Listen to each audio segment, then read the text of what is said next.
Right, in today's video I'm going to be talking to you about a question that I keep getting asked, and that question is, Calvin, why have you not yet bought yourself a new car?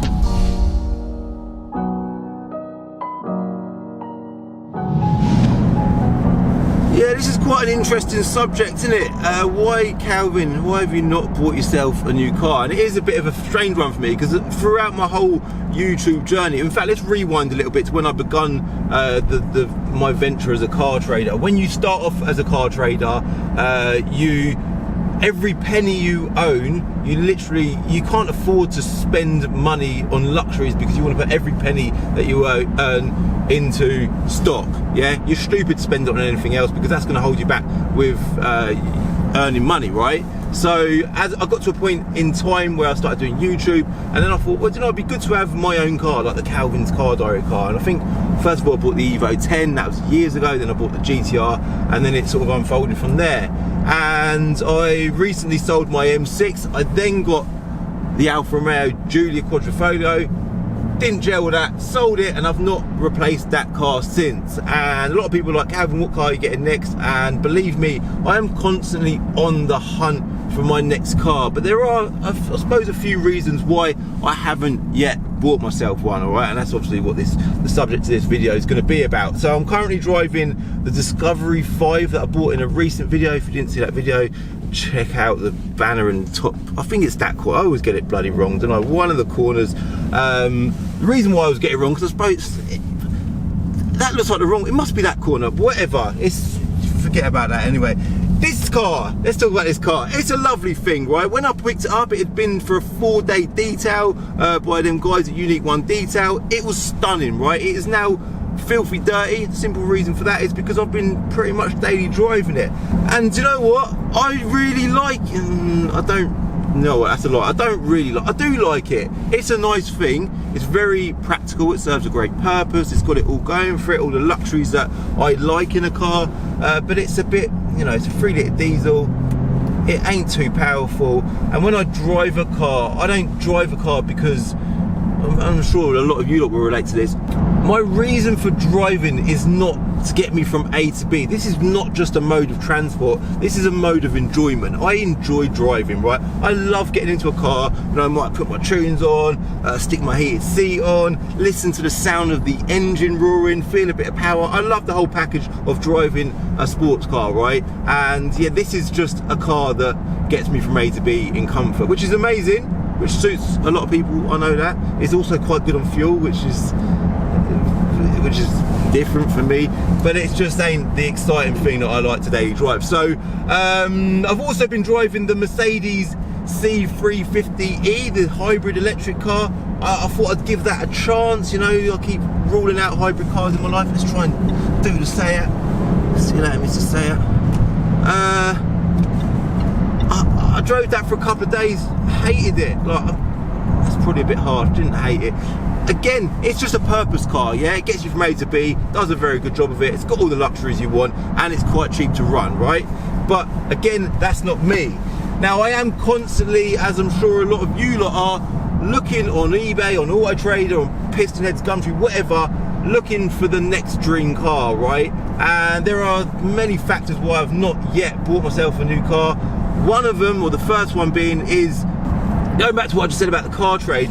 Your priority needs to always be buying stock, right? You can't just go out and treat yourself to a new car, because that potentially is, at the minute, the cars that I'm looking at are in the region of like 40 to 50,000 pounds, and that's another subject I need to talk about, is value for money. But right now, the car trade, it ain't flying. We ain't selling stack loads of cars. We're still selling a few. It's been all right. But the priority is not Calvin going out and splashing loads of money on a car for him to swan around in to give it large on YouTube. That ain't priority. Priority is stock.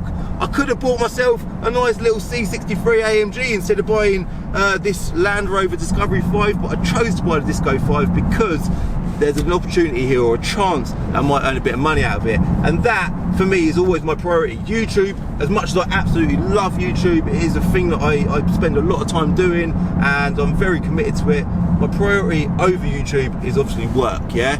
And that's reason number one, I suppose. Reason number two is I really don't know what car I want. I keep looking at cars and thinking, yeah, that's the dream. I just mentioned C63 AMG, great choice of car. I can't decide whether I want a saloon, a coupe, or an estate. You all know that I love an estate, but then I just think they look a bit bland at the back. Bland, is that a fair use of words? They do look a bit bland, but they do look amazing. I keep reverting back to F80 M3s, they're amazing, just all types of cars. But I think what I am waiting for is to be offered the right car. So if anyone's got anything interesting, they think Calvin might like this to daily drive, reach out and we might have a deal, all right? And then going back to what I just mentioned about value for money, right? It just seems like cars are just so expensive. I look at cars and I think, yeah, I wouldn't mind one of them. Like, we'll use C63 AMG Estate as an example. By the time you narrow it down to finding the perfect car, like there's one on the internet at the minute, it's pearl white, it's got red leather seats, it's ticking all the boxes, nice spec, good mileage. It's about £43,000. And I look at it and I think, I remember like when I passed my test, £10,000 would buy you the dream. But now the dream is costing you 4 or 5 times more than that, and it just feels absolutely bonkers. And going back to spending money as a car trader on something for yourself as a bit of enjoyment, it's just not important. But I suppose that's the way of the world at the minute. Everything's just flying up in value. But the point being, anyway, I am not ruling out the idea of having my own car. Of course I want my own car. It feels strange not having my own car. I don't actually enjoy driving bits of stock all the time. It's a bit of a slight inconvenience. So if I'm out and about in the Land Rover and a customer turns up at Binker to buy this car, I'm driving it, it's dirty, customer's there, it just don't work, right? So yeah, I did think about buying a car on finance. That's something worth talking about. If I bought a car on finance, I would then not need to put loads of money into stock and it releases that money. That could be a subject for another video, I don't know. But yeah, that's pretty much it in a nutshell, I think. I'm sure there's things I've missed. But yeah, 1, Binker's quiet. 2, let me just quickly show you over there. That was the bargain corner, yeah? Remember the bargain corner? We've had some security issues at Binker. We've now solved the security issues, and one of the plans to solving that was getting them cars in a more secure part of the yard. So that has now happened. I might do a separate video talking about that whole subject as well. On that note, look, the CCTV guys here doing the alarm as well. Wonderful. But yeah, I think that's pretty much it in a nutshell. Yeah, if the right car comes along, I will treat myself. It ain't priority, but let's just see what happens. If there's any cars that you want to see me buy and drive and tune and have some fun in or whatever, do let me know. The value for money thing is something that I do consider a lot. Again, going back to tying money up in a personal used car rather than stock, it's the cheaper the better, I'll be honest with you.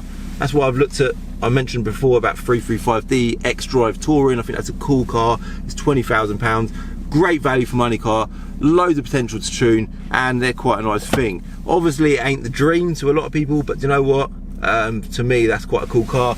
I've considered all sorts. I was looking at M6 Grand Coupes, just loads of different things. Let me know your thoughts in the comments below, what car you think I should get next. I've thrown out plenty of ideas. I don't know what it's going to be, but do definitely, if you've got something of interest to me that you think that I'd be interested in, either reach out to us at Binker, sales@binker.co.uk, or go to my website, thecarbuyingshop.com, get a valuation for your car. If it ain't quite enough on the on-screen valuation, just reach out to one of us and we'll see what we can do for you, all right? That is it. Thank you very much for watching. I hope I've pretty much covered everything. If I haven't, ask me questions in the comments below and I'll ping through and I'll reply to them all right? Yeah, hit like if you like this video, hit subscribe if you're new to my channel.